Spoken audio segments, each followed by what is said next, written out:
Hello students, my name is Devojit Shah and welcome to my YouTube channel Laws of Physics। तो हमने electrostatic potential energy का बहुत सारा problem discuss कर लिया लास्ट कुछ वीडियो में। आज हम लोग स्टार्ट करने जा रहे हैं potential energy of a dipole in electric field. अगर एक डाइपोल को हम लोग यूनिफॉर्म इलेक्ट्रिक फील्ड में रखते हैं तो उसका पोटेंशियल एनर्जी क्या होगा और उसका स्टेबल और अनस्टेबल इक्विलिब्रियम का केस क्या होगा, और इस टॉपिक के ऊपर हम लोग कुछ जबरदस्त न्यूमेरिकल सॉल्व करने जा रहे हैं। ऑब्वियसली आप तो जानते हैं क्योंकि मैं न्यूमेरिकल के बिना वीडियो छोड़ता नहीं हूं। ठीक है, मेरा काम है इतना न्यूमेरिकल सॉल्व करना ताकि मैं हर एक स्टूडेंट का पूरे तरीके से कंसेप्ट क्लियर करना चाहता हूं। आई होप आप लोग मुझे सपोर्ट करेंगे। तो बिना टाइम वेस्ट किए आज का जर्नी स्टार्ट करते हैं। तो डाइपोल का मतलब क्या है ये तो हमने लास्ट चैप्टर में सीखा है। डाइपोल का मतलब है दो इक्वल और ऑपोजिट चार्ज जब एक स्मॉल सेपरेशन में होता है। ठीक है, ये कभी भी स्ट्रेट लाइन नहीं बनता है। ठीक है, ये दोनों हुआ इक्वल एंड ऑपोजिट चार्ज। ठीक है, 12 सेपरेशन पे है तो ये जो सिस्टम बना ये हुआ एक डाइपोल। ठीक है, अब डाइपोल का एक डाइपोल मोमेंट होता है। ठीक है, जो हम लोग जानते हैं कितना P equal to Q into ये होता है सिंपल 2L। Q क्या है, इन दोनों चार्ज का सिंपल कोई एक मैग्नीट्यूड ले लो। ठीक है, ये होता है सिंपल मैग्नीट्यूड। ठीक है, और डाइपोल मोमेंट एक वेक्टर क्वांटिटी होता है। जो हम लोग 12 मेजर करते हैं वो होता है -Q2 + Q। ठीक है, ये तो थोड़ा याद रखना ही होगा। ठीक है, फिजिक्स से थोड़ा प्यार करो। ठीक है, तभी फिजिक्स तुम्हें आसान लगेगा। ठीक है, फिजिक्स तो थोड़ा टाइम कंज्यूमिंग है ये मैं मानता हूं, लेकिन उसके साथ थोड़ा दिल भी लगाना पड़ेगा। ठीक है, तो हम लोग इस डाइपोल को अब एक यूनिफॉर्म इलेक्ट्रिक फील्ड में रखेंगे। उसका टॉर्क तो हम लोग जानते हैं, उसके ऊपर टॉर्क कितना अप्लाई होता है PE sin थीटा। ठीक है, तो आओ देखते हैं। ठीक है, ये हुआ हमारा यूनिफॉर्म इलेक्ट्रिक फील्ड, और यूनिफॉर्म इलेक्ट्रिक फील्ड का क्या रिप्रेजेंटेशन है, जो इलेक्ट्रिक फील्ड लाइंस होता है वो होता है पैरेलल। ठीक है, इक्विस्पेस्ड। ठीक है, पैरेलल और इक्विस्पेस्ड। ठीक है, दोनों के बीच में ठीक है सेम सेपरेशन है। ठीक है, same separation same separation same separation, और ये इलेक्ट्रिक फील्ड लाइन रिप्रेजेंट कर रहा है यूनिफॉर्म इलेक्ट्रिक फील्ड को। तो ये हुआ external electric field E vector. ठीक है, तो एक डाइपोल को हम लोग ऐसे रख रहे हैं। ठीक है, ये हुआ एक डाइपोल। ठीक है, ये हुआ एक डाइपोल, ये हुआ -Q और ये हुआ +Q। ये एंगल बना थीटा। ठीक है, तो ऑब्वियसली +Q के ऊपर फोर्स अप्लाई हो रहा है कितना Q इंटू E। ठीक है, ये हुआ Q इंटू E, और -Q के ऊपर फोर्स अप्लाई हो रहा है कितना, ये हुआ -Q इंटू E। ठीक है, +Q के ऊपर फोर्स अप्लाई हो रहा है इलेक्ट्रिक फील्ड के सेम डायरेक्शन में, और -Q के ऊपर फोर्स अप्लाई हो रहा है इलेक्ट्रिक फील्ड के ऑपोजिट डायरेक्शन में। अब ये मैं इलेक्ट्रिक फील्ड लाइन को थोड़ा एक्सटेंड कर देता हूँ। ठीक है, वरना कुछ लोग बोलेंगे सर ये -Q चार्ज तो बाहर आ गया। ठीक है, देखो तो -Q चार्ज के ऊपर कितना फोर्स अप्लाई हो रहा है, सिंपल -Q इंटू E। ठीक है, ये हुआ -Q इंटू E। ठीक है, और ये हुआ इलेक्ट्रिक फील्ड लाइन। ठीक है, अब देखो ये दोनों फोर्स एक टॉर्क अप्लाई करेंगे इस डाइपोल के ऊपर। कैसे, देखो ये हुआ। ठीक है, देखो ये दोनों लाइन को मैं ज्वाइन कर रहा हूं। ठीक है, ठीक है, अब देखो ये कितना है 2L है, -Q2 + Q 2L है, तो ये बना 2L। ये कितना हुआ, देखो ये हुआ 2L cos थीटा, ये हुआ 2L sin थीटा। तो इन दोनों फोर्स के बीच में जो परपेंडिकुलर सेपरेशन है वो है कितना 2L sin थीटा। अरे ये हुआ 2L, ये हुआ 2L cos थीटा, और ये हुआ 2L sin थीटा, जो है इन दोनों फोर्स के बीच में परपेंडिकुलर सेपरेशन। ठीक है, तो दोनों फोर्स के बीच में जो सेपरेशन है वो है 2L sin थीटा। देखो इस डाइपोल के ऊपर नेट फोर्स कितना है, नेट फोर्स तो है सिंपल 0 ना, QE - E 0। लेकिन ये दोनों फोर्स एक परपेंडिकुलर सेपरेशन पे है। परपेंडिकुलर सेपरेशन मतलब ये अगर QE है तो ये -Q है। देखो इस केस में परपेंडिकुलर सेपरेशन कितना है 0, तो इस केस में F नेट भी 0, टॉर्क भी 0। लेकिन ये दोनों फोर्स कुछ ऐसा कॉम्बिनेशन फॉर्म कर रहे हैं। ठीक है, ये देखो ये हुआ +QE और ये हुआ -QE, और ये हुआ परपेंडिकुलर सेपरेशन जो है 2L sin थीटा। और हम लोग जानते हैं कि जब दोनों इक्वल एंड ऑपोजिट फोर्स एक परपेंडिकुलर सेपरेशन पे रहता है तो वो दोनों फोर्स एक कपल फॉर्म करते हैं। वो वाला कपल नहीं, फिजिक्स का कपल। ठीक है, तो ये दोनों फोर्स एक कपल फॉर्म करेंगे जिसका काम क्या है, टॉर्क अप्लाई करना। ठीक है, तो बेसिकली ये दोनों फोर्स एक कपल फॉर्म करके इस डाइपोल के ऊपर एक टॉर्क अप्लाई करेगा। ठीक है, टॉर्क का जो एक्सप्रेशन है वो क्या होता है, टॉर्क का एक्सप्रेशन होता है सिंपल कोई भी एक फोर्स का मैग्नीट्यूड ले लो और उसके साथ परपेंडिकुलर सेपरेशन को मल्टीप्लाई कर दो, ठीक है। ये मैं इरेज कर रहा हूं, ठीक है। देखो तो बेसिकली ये दोनों फोर्स, ठीक है, ये और ये फोर्स एक परपेंडिकुलर सेपरेशन पे है और ये दोनों फोर्स एक कपल फॉर्म करके इस डायपोल के ऊपर एक टॉर्क अप्लाई करेगा, ठीक है। तो टॉर्क का मैग्नीट्यूड क्या होगा, ये हुआ torque, torque equal to magnitude of either force, कोई एक फोर्स का मैग्नीट्यूड ले लो, ये हुआ QE, और इन दोनों फोर्स के बीच में जो हुआ परपेंडिकुलर सेपरेशन वो है 2L sin थीटा, ठीक है।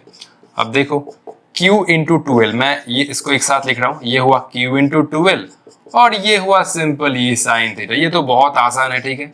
ये हुआ tau equal to PE sin theta, ये तो हम लोग लास्ट चैप्टर में डिस्कस किए थे, P इक्वल डाइपोल मोमेंट, ठीक है। तो ये हुआ इस डाइपोल के ऊपर torque due to electric field. अब इस टॉर्क का क्या फंक्शन है, टॉर्क तो अप्लाई हो रहा है, टॉर्क का क्या फंक्शन है, बताओ बताओ बताओ, थोड़ा तो दिमाग लगाओ, क्लास 11 में बहुत कुछ पढ़े हो, अब क्लास 12 में हो। टॉर्क का काम क्या है, टॉर्क का काम है इस डाइपोल को घुमाना, ठीक है। टॉर्क बेसिकली इस डाइपोल को घुमा के इलेक्ट्रिक फील्ड के डायरेक्शन में इसको प्लेस करना चाहता है। तो टॉर्क इस डाइपोल को घुमा के इलेक्ट्रिक फील्ड के डायरेक्शन में इसको प्लेस करना चाहता है, टॉर्क का वही फंक्शन है, ठीक है। अब मैं इस डाइपोल को टॉर्क के ऑपोजिट डायरेक्शन में घुमाना चाहता हूं, मतलब टॉर्क इस डाइपोल को ऐसे घुमाएगा, ठीक है, क्लॉकवाइज। अब मैं इस डाइपोल को एंटी क्लॉकवाइज घुमाना चाहता हूं, तो ये क्या ऑटोमेटिकली घूमेगा, मतलब इस डाइपोल को मैं अगर इस टॉर्क के ऑपोजिट डायरेक्शन में घुमाना चाहता हूं, ठीक है, टॉर्क तो इसको घुमाएगा क्लॉकवाइज डायरेक्शन में, अगर मैं इस डाइपोल को इस डायरेक्शन में घुमाना चाहता हूं एंटी क्लॉकवाइज, तो ऑब्वियसली कोई एक्सटर्नल एजेंट का मदद लेना होगा, तभी वो डाइपोल एंटी क्लॉकवाइज घूमेगा, मतलब टॉर्क का ऑपोजिट डायरेक्शन में, ठीक है। तो ये तो हमने समझ लिया कि अगर इस डाइपोल को हम लोग एंटी क्लॉकवाइज मतलब टॉर्क के अगेंस्ट घुमाना चाहते हैं तो कोई एक्सटर्नल एजेंट का मदद लेना होगा, ठीक है। तो अगर इसी डाइपोल को हम लोग टॉर्क के ऑपोजिट डायरेक्शन में θ1 एंगल से θ2 एंगल तक घुमाना चाहते हैं तो एक्सटर्नल एजेंट कितना काम करेगा वो फाइंड करना है, ठीक है। मान लो कि सपोज ये एंगल है θ1, ठीक है। चलो मैं इसको और एक बार ड्रॉ कर लेता हूँ, ठीक है, इसी डायग्राम को, ठीक है। तो ठीक है, ये हुआ डायरेक्शन, ठीक है।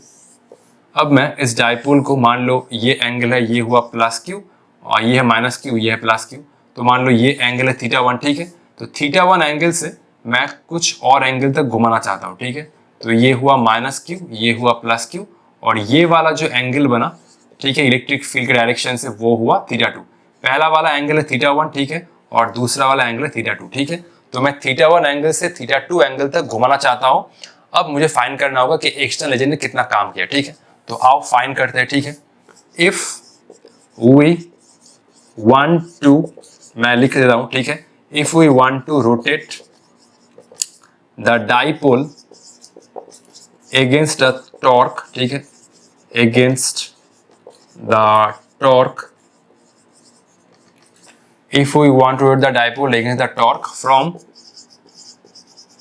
an angle θ1 to θ2, ठीक है, θ1 से लेकर θ2 तक घुमाना चाहते हैं, तो work done by external agent कितना होगा, वर्क डन बाई, अरे ये मैं क्या लिख रहा हूँ, work done by external agent, ठीक है।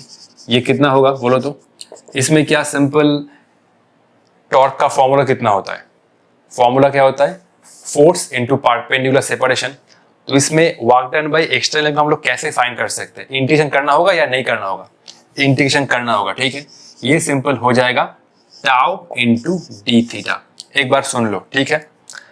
अगर फोर्स वेरिएबल होता है, ठीक है, ये तो हमने क्लास 11 में सीखा है, अगर फोर्स वेरिएबल होता है तो उस केस में हम लोग अगर वर्क डन निकालना चाहते हैं तो इंटीग्रेशन का मदद लेना पड़ता है। ये हुआ पोजीशन x1 टू x2 अगर फोर्स वेरिएबल है, ठीक है। अगर इसी में अगर टॉर्क वेरिएबल है तो वर्क डन बाई, ये हुआ टॉर्क, मान लो वर्क डन बाई टॉर्क, ठीक है, या वर्क डन बाई टॉर्क, ठीक है। तो ये हुआ वर्क डन बाई टॉर्क। अगर टॉर्क वेरिएबल है तो उस केस में वर्क डन निकालने के लिए हमें इंटीग्रेशन करना पड़ता है। एफ का रोटेशनल टर्म क्या होता है, टॉर्क, और ds क्या है, लीनियर डिस्प्लेसमेंट, इसका जो रोटेशनल टर्म है वो है डी थीटा, ठीक है। तो इसमें हो जाएगा θ1 टू θ2, ये होता है लीनियर डिस्प्लेसमेंट और ये हो जाएगा एंगुलर डिस्प्लेसमेंट, ठीक है। तो इस केस में हम लोग डाइपोल को θ1 से लेकर θ2 तक रोटेट करना चाहते हैं, तो एक्सटर्नल एजेंट कितना काम करेगा, ये हुआ θ1 टू θ2, ठीक है। ये हुआ कितना वर्क डन ये हुआ, मैं शॉर्टकट लिख रहा हूँ EA, ठीक है, work done by external agent, ठीक है। टाउ मीन्स टाउ हो जाएगा इस केस में PE sine theta d theta, lower limit θ1 upper limit θ2, क्योंकि हम लोग θ1 से लेकर θ2 तक रोटेट करना चाहते हैं, ठीक है। तो इसको मैं अब इरेज कर रहा हूँ, ये वाला वर्क डन मुझे निकालना है, ठीक है। तो चलो ठीक है, 1 2 3 इसको मैं अब इरेज कर रहा हूँ, ठीक है, 1 2 3 चलो। तो अब सिंपल क्या करना होगा, अब सिंपल इंटीग्रेशन का जो वैल्यू है वो फाइंड करना होगा, ठीक है। चलो तो करते हैं, ठीक है। देखो ये हुआ work done by external agent ना, तो ये हुआ work done by external agent, ये हुआ कितना, ये हुआ PE sine theta d theta, ये हुआ θ1 से लेकर θ2, ठीक है। ये PE बाहर आ गया। साइन थीटा का इंटीग्रेशन कितना होता है, साइन थीटा का होता है सिंपल, ये होता है minus of cos theta, lower limit θ1 upper limit θ2, ठीक है। ये माइनस को मैं बाहर भेज रहा हूँ, ठीक है, ठीक है। ये तो work done by external agent निकल रहा है, ये हुआ माइनस मैं बाहर निकल रहा हूँ, और अब लिमिट पुट करो, ये हुआ cos θ2 और ये हुआ cos ऑफ θ1, ठीक है। अब माइनस को अंदर मल्टीप्लाई कर दो, ठीक है, ये हुआ PE इंटू ये हुआ माइनस मल्टीप्लाई करो तो ये हो जाएगा माइनस cos θ2, ठीक है। चलो स्टेप जब नहीं कर रहा हूं, ठीक है, ये हुआ माइनस ऑफ cos θ2, ये हुआ प्लस ऑफ cos θ1, माइनस को मैं अंदर मल्टीप्लाई कर रहा हूं, ठीक है। तो ये हुआ PE, तो ये हुआ cos ऑफ θ1, ये हुआ माइनस cos ऑफ θ2, ठीक है। तो अगर हम लोग θ1 से θ2 तक रोटेट करना चाहते हैं तो that is the work done by external agent, ठीक है। अभी तक हमने पोटेंशियल एनर्जी नहीं निकाला है, इसके आगे जाना है, ठीक है। तो इसको कॉपी कर लो, हम लोग फिर नेक्स्ट स्टेप में जाते हैं, ठीक है। तो चलो इसको मैं इरेज कर रहा हूं, ठीक है। देखो तो ये कितना फॉर्मूला था, work done by external agent equal to change in potential energy ना, ये तो सिंपल फॉर्मूला था, हम लोग सीखे थे, ठीक है। ये फॉर्मूला कितना था, ठीक है, फॉर्मूला कहां पर लिखूं, चलो यहां पर लिख रहा हूं, ठीक है। ये फॉर्मूला था कितना, UF minus UI equal to minus of work done by electrostatic force, ठीक है। और ये था plus of work done by external agent, यही तो फॉर्मूला था ना, ये तो क्लास 11 का फॉर्मूला था, change in potential energy equal to minus of work done by electrostatic force, और वही था plus of work done by external agent, ठीक है। तो ये हमने निकाल लिया, चलो ठीक है। अब देखो ये तो फॉर्मूला है, ठीक है। तो हमने work done by external agent निकाला PE cos θ1 माइनस cos θ2 ना, ठीक है। चलो तो work done by external agent हमने निकाल लिया, ये हुआ स्मॉल PE, ये हुआ cos θ1, ये हुआ माइनस cos θ2, ठीक है। ये वाला फॉर्मूला याद रखना होगा, ठीक है। नाउ देखो इफ हम लोग ये एज्यूम करते हैं, ठीक है, जब डाइपोल मोमेंट और इलेक्ट्रिक फील्ड के बीच में एंगल 90 हो तब जो पोटेंशियल एनर्जी होता है वो कितना होता है, 0, ठीक है। अब देखो ये मैं लिख रहा हूं, ठीक है। अच्छा work done by external agent हम लोग क्या लिख सकते हैं, देखो UF माइनस UI, ठीक है। तो ये हुआ UF minus UI equal to PE, ये हुआ cos θ1 माइनस ऑफ cos θ2। तो हमने ये तो निकाल लिया, इसके आगे लिख रहा हूं, ठीक है, work done by external agent, यहां से लिख दो UF माइनस UI, ठीक है। तो UF कब था, UF था जब डाइपोल θ2 एंगल घूम गया, ठीक है। तो ये हुआ पोटेंशियल एनर्जी एट एंगल θ2 और ये हुआ पोटेंशियल एनर्जी एट एंगल θ1, ठीक है। ये हुआ PE, ये हुआ cos ऑफ θ1, ये हुआ cos ऑफ θ2, ठीक है। UI मतलब पोटेंशियल एनर्जी ऑफ डाइपोल, जब डाइपोल इलेक्ट्रिक फील्ड के साथ θ1 एंगल बनाया था। UF है फाइनल, जब डाइपोल इलेक्ट्रिक फील्ड के साथ θ2 एंगल बनाया था, ठीक है। ये हुआ इनिशियल, ये हुआ फाइनल, ठीक है। तो अब हम लोग यहाँ पर एक एजम्पशन करेंगे, ठीक है। तो ये हुआ potential energy at the angle θ2, ये हुआ minus of potential energy at angle θ1, जो हमने जस्ट इस फॉर्मूला से लिखा है, ठीक है। अब हम लोग एक एजम्पशन करेंगे, ठीक है। तो इसके बाद ये है, इसके बाद हम लोग इस पोजीशन पे आ रहे हैं, ठीक है। एजम्पशन, ठीक है, ये हुआ एक एजम्पशन, ठीक है। एजम्पशन क्या है, देखो जब मान लो कि डाइपोल मोमेंट इलेक्ट्रिक फील्ड के साथ एंगल बना रहा है 90, ठीक है, मतलब ये है माइनस Q और ये है प्लस Q, ठीक है। ये हुआ एंगल 90, ठीक है। तब जो पोटेंशियल एनर्जी होगा वो 0 होगा, ठीक है। तो मैंने मान लिया कि इनिशियली θ1 इक्वल टू 90 है, मतलब इनिशियली डाइपोल में इलेक्ट्रिक फील्ड के साथ एंगल बना है 90 तो अगर थीटा 1 इक्वल टू 90 है तो ये कॉस थीटा 1 क्या होगा, कॉस ऑफ 90 हम लोग 0 होते ये जानते हैं। जब थीटा इक्वल 90 है तो इस पोजीशन पे हम लोग मान रहे कि डाइपोल का जो पोटेंशियल एनर्जी है वो 0 है, ठीक है। तो इस इक्वेशन से क्या होगा देखो, यहाँ पर लिखता हूँ, ठीक है। तो ये वाला टर्म 0 है, ठीक है। हमने तो ये एज्यूम किया, ठीक है। जब initially dipole moment electric field के साथ एंगल हो रहा है 90, तो ये वाला जो पोटेंशियल एनर्जी है वो 0 है, ये एक एजम्पशन है, ठीक है। तो ये हुआ potential energy eight an angle theta 2 और ये हुआ पीई, ये तो टर्म 0 cos 90 0, ये हुआ cos थीटा 2, ठीक है। तो ये हुआ u थीटा 2, ये हुआ माइनस पीई cos थीटा 2, ठीक है। ये हुआ potential energy of dipole at an angle theta 2, ये हुआ एक जनरल फॉर्मूला। ये एक फॉर्मूला है, ठीक है, ये वाला एक फॉर्मूला है, ठीक है, ये वाला एक फॉर्मूला है। इसके बाद ये वाला एक फॉर्मूला है u theta 2 equal to minus P cos theta. इसको हम लोग ऐसे भी लिख सकते हैं in terms of dot product, ठीक है। ये हुआ माइनस पी डॉट ई, ठीक है। तो ये वाला 3 फॉर्मूला है। एक तो हुआ work done by external energy, जब 2 एंगल गिवन है तो उस केस में work done by external energy निकालने के लिए ये वाला फॉर्मूला। जब सिंपल एक एंगल गिवन है, कोई भी एंगल पे डाइपोल का पोटेंशियल एनर्जी निकालो तो ये हो जाएगा डाइपोल का पोटेंशियल एनर्जी। और अगर वेक्टर फॉर्म में दिया हुआ है तो दोनों वेक्टर का डॉट प्रोडक्ट लेना होगा और उसके सामने एक माइनस लगाना होगा, ठीक है। तो बेसिकली ये तीनों फॉर्मूला है, ठीक है। तो मैं अब सब कुछ रिवाइज कर रहा हूं, ठीक है, ठीक है। हम लोगों ने क्या किया एक बार बोल रहा हूं, ठीक है। तो डाइपोल को हम लोग टॉर्क के अगेंस्ट थीटा 1 से लेकर थीटा 2 तक घुमाना चाहते हैं, तो work done by external energy क्या होगा, P E sine theta d theta. तो रिजल्ट निकला P E cos theta minus cos theta 2, ठीक है। ये हुआ फॉर्मूला होता है change in potential energy equal to work done by external energy. Just इसको यूज किया, ui हुआ u थीटा 1, uf हुआ u थीटा 2, क्योंकि डाइपोल थीटा 1 से लेकर थीटा 2 तक घूम रहा है। ये हुआ इनिशियल पोटेंशियल एनर्जी, ये हुआ फाइनल, ठीक है। अब हमने एज्यूम किया जब डाइपोल में इलेक्ट्रिक फील्ड का एंगल होता है 90, तो उस केस में डाइपोल का जो पोटेंशियल एनर्जी होता है वो होता है 0। तो ये टर्म गया 0, ये cos 90 0 हुआ, ये हुआ potential energy of dipole at an angle arbitrary angle, ठीक है। तो ये हो जाएगा माइनस पी कॉस 2 और ये है डॉट प्रोडक्ट के टर्म्स में, ठीक है। तो लिख लो पहले, फिर से हम लोग सब कुछ एक फॉर्मूला एक साथ में लिखते हैं, ठीक है। चलो पहले लिख लो, ठीक है, 1 2 3। इसको मैं अब इरेज करने वाला हूं, ठीक है। तो चलो, और work done by external energy किसके साथ इक्वल होता है, ये होता है minus of work done by electrostatic force, ठीक है। एक्सटर्नल एजेंट ने कितना काम किया उसके साथ work done electrostatic force just क्या होगा, इक्वल और ऑपोजिट, ठीक है। ये होता है कितना, ये तो हमने सीखा है, ये होता है सिंपल uf माइनस ui, ये तो हमने निकाल लिया। ये कितना हुआ, u of theta 2 minus u of theta 1, ठीक है।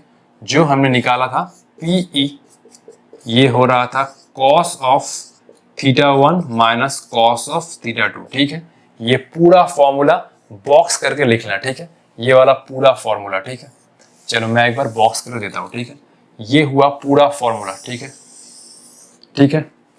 और अगर सिंगल एंगल गिवन हुआ तो डाइपोल का जो पोटेंशियल एनर्जी होगा, ठीक है, ये हुआ कोई एक आर्बिट्ररी एंगल पर, ये हो जाएगा माइनस पीई कॉस थीटा और ये हो जाएगा simple minus P dot E, ठीक है। अगर दोनों एंगल गिवन है तो उस केस में work done by external agent और work done by electrostatic force कोई एक पूछेगा तो सिंपल ये वाला फॉर्मूला यूज करना। अगर एक सिंगल एंगल गिवन, मतलब मान लो कि एक ही एंगल गिवन है, तो उसमें ये वाला फॉर्मूला अप्लाई करना होगा, ठीक है। और दोनों वेक्टर का डॉट प्रोडक्ट लेना होगा, ठीक है, अगर वेक्टर टर्म्स में गिरा, ठीक है। तो अब हम लोग डिस्कस करेंगे स्टेबल और अनस्टेबल इक्विलिब्रियम, ठीक है।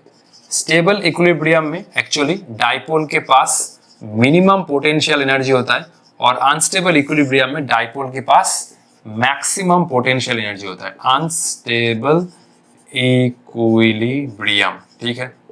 देखो, तो स्टेबल इक्विलिब्रियम मींस ऐसा कुछ, ठीक है। ये हुआ इलेक्ट्रिक फील्ड, ठीक है, और ये हुआ डाइपोल मोमेंट, ठीक है। ये हुआ माइनस क्यू, ये हुआ प्लस क्यू, और डाइपोल मोमेंट है इलेक्ट्रिक फील्ड की डायरेक्शन में। देखो, ये हुआ डाइपोल मोमेंट, ये हुआ इलेक्ट्रिक फील्ड, तो ये हुआ एंगल 0, ठीक है। तो ये हुआ एंगल 0 डाइपोल मोमेंट और इलेक्ट्रिक फील्ड के बीच में, ठीक है। तो डाइपोल का पोटेंशियल एनर्जी क्या हो जाएगा, सिंपल माइनस पीई, क्योंकि cos 0 तो 1 होता है, ठीक है। और ये हो जाएगा पोटेंशियल एनर्जी मिनिमम, ठीक है। तो ये हुआ स्टेबल इक्विलिब्रियम कंडीशन जब डाइपोल के पास मिनिमम पोटेंशियल एनर्जी होता है। ठीक है, इस केस में इसके ऊपर टॉर्क कितना अप्लाई हुआ, ये हुआ Pe, torque equal to formula क्या है, Pe sin 0, तो ये हुआ सिंपल 0। ठीक है, टॉर्क 0 है, पोटेंशियल एनर्जी के नेगेटिव में वो मिनिमम है। अनस्टेबल इक्विलिब्रियम में क्या होता है, डाइपोल के पास मैक्सिमम पोटेंशियल एनर्जी होता है, तो थीटा इक्वल टू 180, मतलब डाइपोल मोमेंट और इलेक्ट्रिक फील्ड क्या है, ऑपोजिट डायरेक्शन में। ठीक है, तो ये हुआ इलेक्ट्रिक फील्ड और ये हुआ डाइपोल मोमेंट का डायरेक्शन, ये हुआ माइनस क्यू, ये हुआ प्लस क्यू। डाइपोल मोमेंट होता है माइनस क्यू से लेकर प्लस क्यू तक। ठीक है, तो इस केस में देखो एंगल कितना बन रहा है डाइपोल मोमेंट और इलेक्ट्रिक फील्ड के बीच में, 180। ठीक है, तो ये हुआ कितना, देखो ये हुआ सिंपल माइनस Pe, ये हुआ cos ऑफ 180। ठीक है, तो ये हुआ माइनस Pe cos 180 मतलब -1, और ये हुआ Pe, और ये बन जाएगा मैक्सिमम पोटेंशियल एनर्जी। तो ये याद रखना कि डाइपोल मोमेंट जब इलेक्ट्रिक फील्ड के साथ पैरेलल होता है तो उस केस में डाइपोल के पास मिनिमम पोटेंशियल एनर्जी होता है, और जब dipole moment electric field anti parallel हो तो उस केस में डाइपोल के पास मैक्सिमम पोटेंशियल एनर्जी होता है। ठीक है, और इस केस में भी डाइपोल के ऊपर जो टॉर्क अप्लाई होता है वो है 0। ठीक है, Pe sin 180, तो ये 0। बेसिकली इक्विलिब्रियम का केस में क्या होता है, आइदर नेट फोर्स 0 और नेट टॉर्क 0। ठीक है, तो इस केस में अनस्टेबल और स्टेबल इक्विलिब्रियम मतलब नेट टॉर्क 0 है, साइन 0 भी 0 और साइन 180 भी कितना होता है, 0। ठीक है, और एक केस देख लेते हैं। ठीक है, ये हुआ लास्ट केस। ठीक है, जब थीटा इक्वल टू 90 है। ठीक है, ये तो हमने देखा था, थीटा इक्वल टू 90 मतलब डाइपोल मोमेंट और इलेक्ट्रिक फील्ड के बीच में एंगल कितना है, ये है 90 डिग्री। ठीक है, देख सकते हो, तो ये हुआ 90 डिग्री।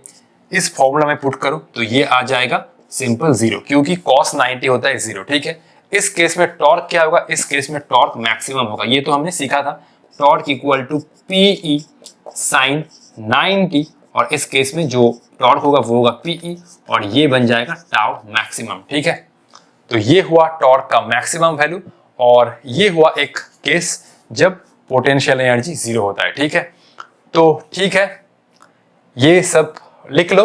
अभी हम लोग प्रॉब्लम स्टार्ट करेंगे। ठीक है, ये वाला फॉर्मूला बहुत इंपॉर्टेंट है, वेरी वेरी इंपॉर्टेंट। नाम भूल जाए लेकिन फॉर्मूला मत भूलना। ठीक है, और ये भी बहुत इंपॉर्टेंट है। ठीक है, इस टाइप का प्रॉब्लम अभी भी नहीं आए लेकिन आ सकता है। ठीक है, डाइपोल मोमेंट और इलेक्ट्रिक फील्ड सपोज दे दिया तो दोनों वेक्टर का डॉट प्रोडक्ट करना होगा और उसके सामने एक माइनस लगाना होगा। ठीक है, तभी डाइपोल का पोटेंशियल एनर्जी आएगा। ठीक है, कॉपी कर लो, नेक्स्ट हम लोग प्रॉब्लम स्टार्ट करेंगे। ठीक है, चलो, तो ये हुआ पहला क्वेश्चन। पहला क्वेश्चन एकदम सिंपल से भी सिंपल है। ठीक है, तो ये एक डाइपोल है, दोनों चार्ज के बीच में सेपरेशन है 2 सेंटीमीटर। इस डाइपोल को हमने एक इलेक्ट्रिक फील्ड में रखा है। ठीक है, इलेक्ट्रिक फील्ड है इस डायरेक्शन में। ठीक है, इलेक्ट्रिक फील्ड का वैल्यू है 10 to the power 5 newton per coulomb. Find maximum torque exert on dipole due to field. Maximum torque कितना होता है, P into E। ठीक है, अच्छा, डाइपोल एक्चुअली इस क्वेश्चन में ना इलेक्ट्रिक फील्ड का डायरेक्शन नहीं गिवन है। ठीक है, इलेक्ट्रिक फील्ड का डायरेक्शन नहीं गिवन है, सिंपल ये बोला है। ठीक है, maximum torque exert on dipole due to field, ये तुम्हें सोचना होगा कि मैक्सिमम टॉर्क कब अप्लाई होता है। ठीक है, तो मैक्सिमम टॉर्क तभी अप्लाई होता है जब इलेक्ट्रिक फील्ड और डाइपोल के बीच में एंगल होता है 90। ठीक है, तो इलेक्ट्रिक फील्ड का एक्चुअली डायरेक्शन नहीं गिवन है, ये तुम्हें एनालाइज करना होगा। ठीक है, तो आओ पहला क्वेश्चन करते हैं। ठीक है, तो ये होता है torque equal to Pe sine theta. जब थीटा इक्वल टू 90 डिग्री होता है तो उस केस में टॉर्क बन जाता है P into E, और ये हो जाता है टॉर्क मैक्सिमम ना, क्योंकि साइन 90 का वैल्यू होता है 1। ठीक है, तो ये होता है torque max equal to P into E। P का वैल्यू कितना है, P का वैल्यू होता है सिंपल Q into 2L। ठीक है, और E होता है E। चलो, Q का वैल्यू कितना है, अब ये -1 मत लेना, ये सिर्फ होता है मैग्नीट्यूड 1 माइक्रोकूलम, तो ये होता है 10 to the power -6। ये पूरा 12 है, तो 12 मतलब 2 सेंटीमीटर, तो 2 सेंटीमीटर को मैं मीटर में कन्वर्ट कर रहा हूँ। ठीक है, Q कितना बन रहा है, 1 माइक्रोकूलम 10 to the power -6, 12 मतलब ये पूरा डिस्टेंस है, तो 2/100 इलेक्ट्रिक फील्ड का वैल्यू है 10 to the power 5। ठीक है, देखो ये कितना हो रहा है, तो ये हो रहा है 2 into ये कितना हो रहा है 5 - 6, ये हुआ -1, और ये हुआ नीचे 10 to the power 2, ये हुआ 2 into 10 to the power -3, ये हुआ न्यूटन इंटू मीटर, ठीक है। ये वाला है मैक्सिमम टॉर्क, क्योंकि जब थीटा इक्वल होता है 90 तब उसमें मतलब डाइपोल में टॉर्क मैक्सिमम अप्लाई होता है, ठीक है। Q का वैल्यू है 10 टू द पावर ऑफ -6, 12 है 2 सेंटीमीटर, E है 10 to the power of 5, 10 to the power 5 - 6 -1 divide by 10 to the power 2, ये होता है 2 × 10 टू द पावर -3। ये तो हो गया। टॉर्क का फॉर्मूला क्या होता है? R इंटू एफ, आर मतलब डिस्टेंस, एफ मतलब force. Work done by external agent to rotate the dipole from theta equal to 0 degree to theta equal to 180। दोनों एंगल गिवन है, तो कौन सा फॉर्मूला होगा? PE cos θ1 माइनस cos θ2, ठीक है। देखो ये हुआ सेकंड क्वेश्चन, तो ये हो जाएगा work done by external agent, ये होगा PE, ये हो जाएगा cos of θ1 minus cos of θ2 ना। इसको थोड़ा नीचे लिखता हूं, ठीक है। तो ये हुआ question number 2, work done by external agent, ये होता है PE, ये हुआ cos of θ1 minus cos of θ2, ठीक है। P का वैल्यू क्या है? P का वैल्यू है 2 × 10 टू द पावर -3, जो हमें निकाला है, तो इसको मैं फिर से नहीं निकालूंगा ऑब्वियसली। ये होता है 2 × 10 to the power of -3, initial angle 0 है, तो ये हुआ cos ऑफ 0 डिग्री, ये हुआ cos ऑफ कितना? 180, ठीक है। तो देखो ये हुआ 2 × 10 to the power of -3, cos 0 means 1 और cos 180 का वैल्यू होता है -1, ठीक है। cos 0 1, cos 180 -1, तो 1 + 1 कितना हुआ? 2, तो ये हुआ ultimate 4 × 10 to the power -3 joule, ठीक है। 1 + 1 2, 2 × 2 4, 4 × -3, ठीक है। इसको पहले कॉपी कर लो। नेक्स्ट हम लोग डाइपोल के ऊपर एक फालतू सा प्रॉब्लम करेंगे और उसमें जो कंजर्वेशन ऑफ मैकेनिकल एनर्जी है उसका हमें यूज करना है, ठीक है। चलो, ये क्वेश्चन एकदम जबरदस्त क्वेश्चन है, ठीक है। क्वेश्चन रीड करने का कैपेबिलिटी भी धीरे धीरे इंक्रीज करना, ठीक है। सॉल्व तो कर रहे हो, लेकिन क्वेश्चन जितना हो सके उतना तुरंत हमें पढ़ना होगा और उसके बाद उसका जो अप्रोच है वो भी ढूंढना होगा, ठीक है। देखो, तो ये जो हैबिट है वो एक दिन में नहीं आएगा, धीरे धीरे डेवलप करना होगा, ठीक है। तो ये दोनों डाइपोल है, ठीक है।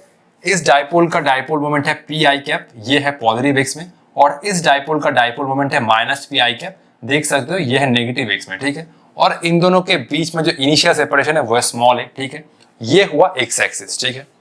अब क्वेश्चन क्या कह रहा है? When release from rest they move along x axis with the direction of their dipole moments remaining unchanged. जब हमने इसको जब रखा है तो ठीक है, जब छोड़ दिया तो ये बेसिकली क्या हुआ? ये एक्स डायरेक्शन में मूव करना स्टार्ट किया, ठीक है। They move along x axis with the direction of their dipole moments remaining unchanged. तो ये गया इस डायरेक्शन में और ये गया इस डायरेक्शन में, डाइपोल मोमेंट का डायरेक्शन चेंज नहीं हुआ है, ठीक है। तो ये दोनों ऐसे चल गया, ठीक है। If mass of each dipole is m, their speed when they are infinitely far apart. जब ये दोनों बहुत दूर चले जाएंगे इनफाइनाइट सेपरेशन पे, तब इन दोनों के पास स्पीड क्या होगा? ऑब्वियसली इन दोनों का मास अगर सेम है तो इन दोनों के पास जो स्पीड होगा वो सेम होगा, ठीक है।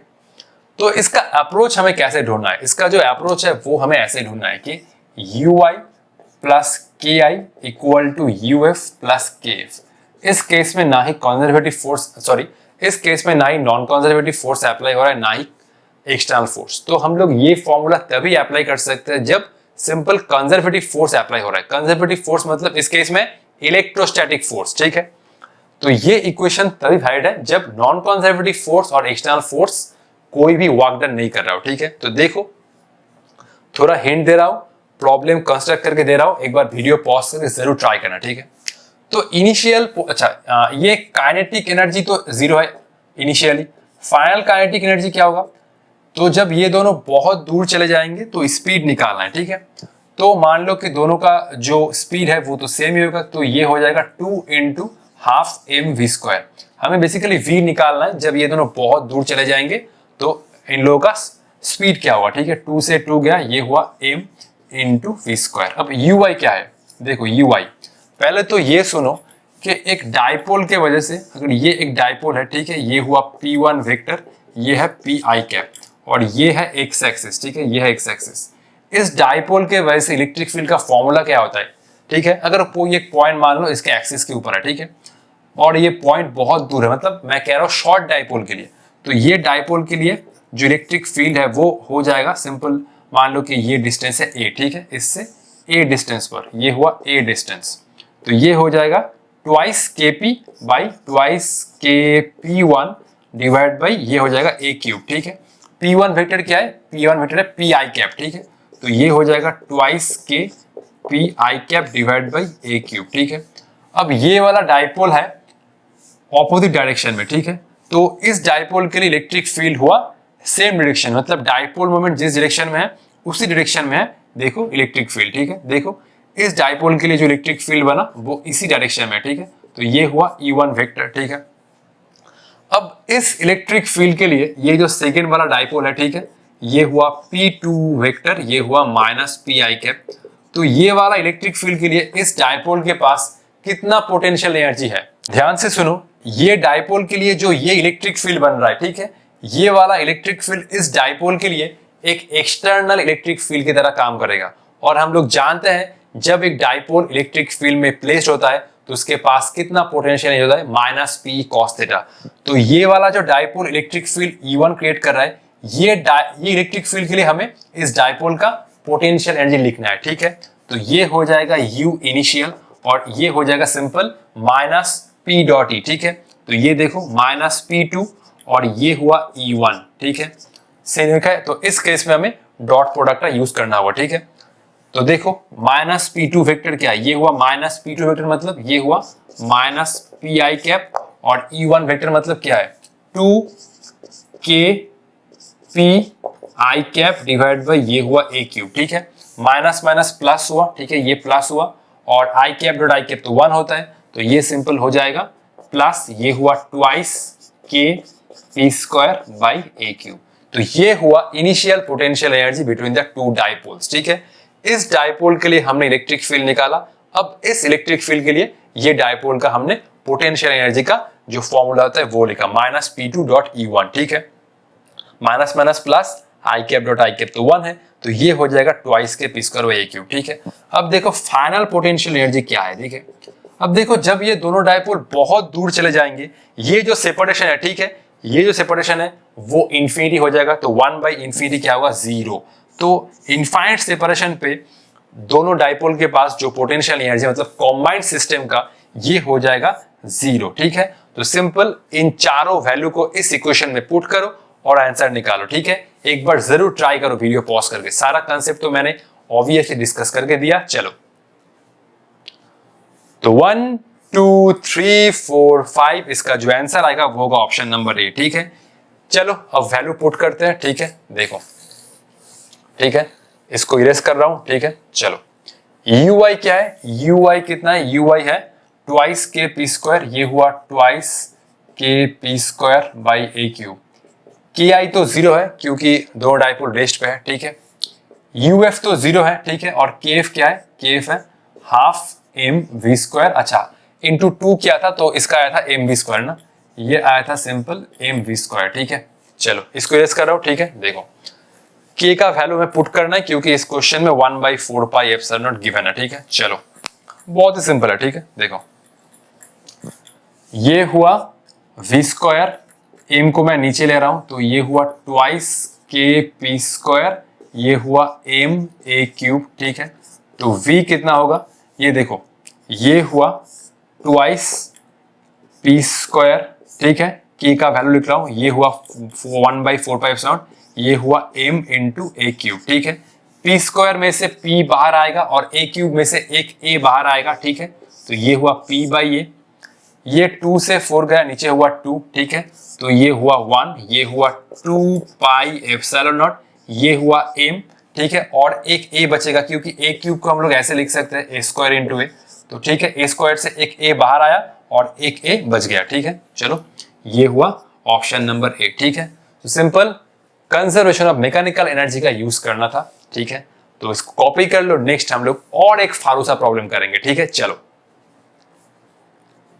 ये हुआ आज का हमारा लास्ट क्वेश्चन और ये क्वेश्चन पूरा कंसेप्ट को क्लियर करके रख देगा, ठीक है। देखो ये है एक dipole plus Q minus Q, dipole moment है इस डायरेक्शन में और दोनों चार्ज के बीच में सेपरेशन है स्मॉल डी, ठीक है। ये लाइन हुआ इन दोनों चार्ज का मिड पॉइंट, देख सकते हो। और प्लस क्यू चार्ज से ये जो मिड पॉइंट है उसका सेपरेशन है कैपिटल डी, ठीक है। अब क्वेश्चन में ये पूछा है if capital D greater than small D the potential energy of the dipole. अब पोटेंशियल एनर्जी का सिंपल फॉर्मूला अगर तुम यूज करो माइनस पी कॉस थीटा, इसमें नहीं निकलेगा। इसमें हमें दोनों टर्म का कॉम्बिनेशन लेना होगा, क्योंकि एनर्जी का सम हम लोग ले सकते हैं, एनर्जी स्केलर क्वांटिटी, ठीक है। तो कौन कौन सा एनर्जी का सम आएगा, देखो। एक तो होगा इन दोनों चार्ज के बीच में potential energy, simple K Q1 Q2 by R। और ये एक डाइपोल है, डाइपोल को अगर हम लोग इलेक्ट्रिक फील्ड में रखते हैं तो उसका कुछ पोटेंशियल एनर्जी आता है।